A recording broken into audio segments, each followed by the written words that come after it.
এই যে এই খাড়া পাহাড়তে লাফতে লাফতে আইছি, এই যে এই যে কোনায় দাঁড়াইছি, আরও লাভ দেবো। ওই যে জনি লাভছে, আর আমরা ওই উপর থেকে কত উপর থেকে লাভতে লাভতে লাভতে লাভা একটু রিক্স আছে, প্রচুর রিক্স, লাভা প্রচুর তেলা পাথর। আমি যেটা গাছে ডালছে দাঁড়িয়ে রয়েছে, এই যে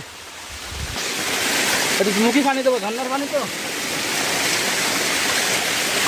ব্যাস আলহামদুলিল্লাহ, প্রাকৃতিক যে সৌন্দর্য আমাদের রব্বুল আলামিন বানাইছে, সেটা এই ভিডিও এই জায়গায় না আসলে একটু বুঝতে পারবেন না।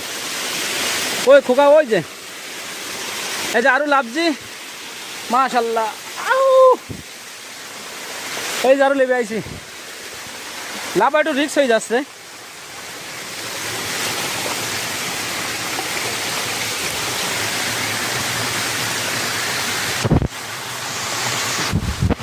এই